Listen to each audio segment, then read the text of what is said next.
If the president were a CEO, if he were Steve Jobs, he would have been fired a long time ago. Let me be specific. If you were a shareholder of a company, let's say it's Apple, and you found out that the people who designed the new iPhone, they all said, this is going to be great, but it doesn't work yet. We don't have it down. We won't even be able to help take the orders for the people who want it when they come through the door, let alone the product isn't ready. Now remember, you're a shareholder of Apple.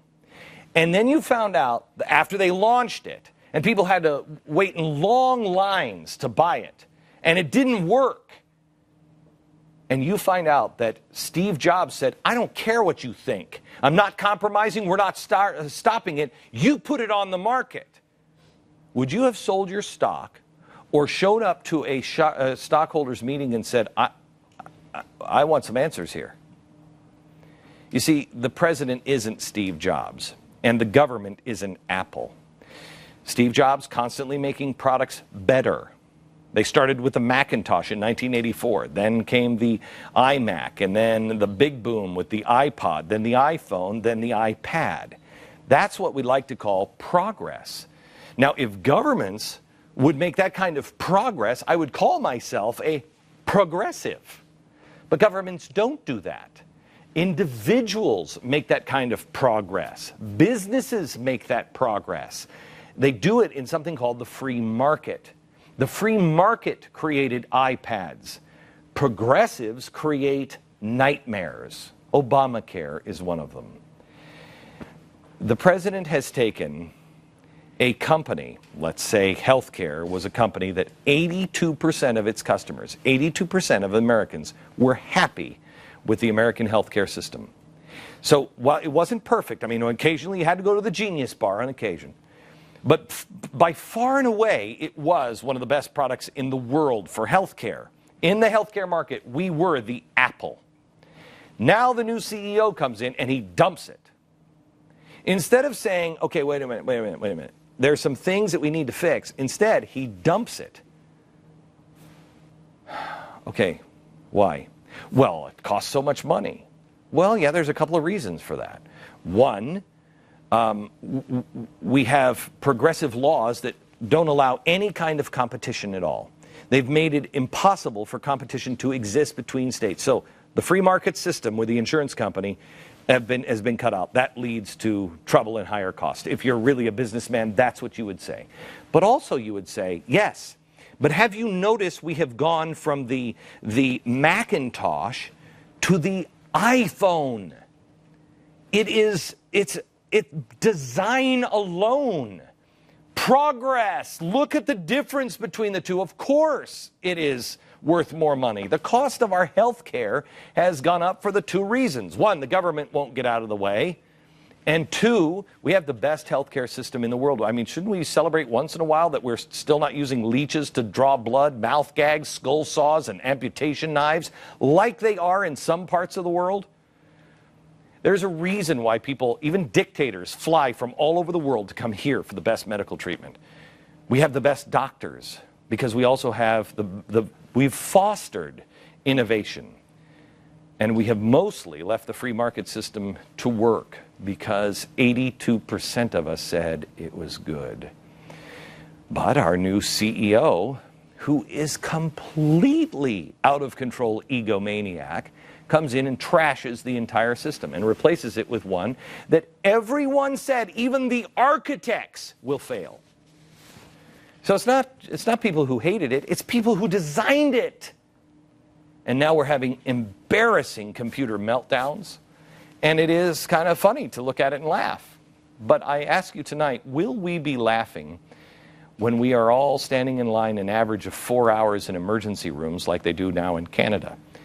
Will we all be laughing when grandma is denied medicine and put on a death pathway like 130,000 elderly are in the UK each and every year? Will we be laughing when our women are giving birth in hospital hallways because there are just not enough beds like under universal health care in the United Kingdom?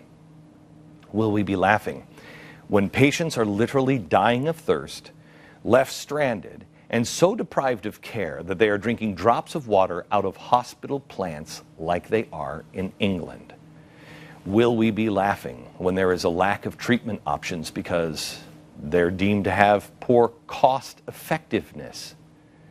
Will we be laughing when we are trying to deal with our doctors and it is just as painful as it is now to try to sign up for the Obamacare health exchange? You see, there are a couple of reasons why Apple is so successful. They make a great product, but they also have great customer service. I'm an Apple product buyer and user because of their customer service. I called the IBM place and they wouldn't help me, and I finally knew I had another Apple product. I knew those guys would get on the phone, and I knew they would help me, and they did. That's what it's about. I mean, in their own stores, they have the Genius Bar, okay? It's not perfect, but it's fairly painless, and you know that it's fairly painless because they put it right there in the middle of the store. So it's not off in some corner where nobody sees it. They put it right in the center of the store. I mean, that's amazing. A great product and great customer service. Think about the repair shop in the middle of the store. Everyone wandering through the store is going to hear or see. If anybody's miserable, they'll see it and they'll be like, okay, look at the schlubs standing in line to wait getting their stuff fixed. I don't want to be a part of that line ever. Is stuff breaking down all the time? But people still do it, and they still buy it, even though when you go up to the Apple Genius store, the genius says, you're going to have to replace it, buy a new one. Really, genius? In the end, they do it because they know they're going to get this. They're going to get something amazing. And by the time, you know what the biggest problem with this is? By the time you have this, it's outdated. By the time they've come up with something even better, that's Apple. They've come up with something better. If you're going to compare apples to apples, let's look at the Apple product. And then, this is the one that the CEO Steve Jobs did.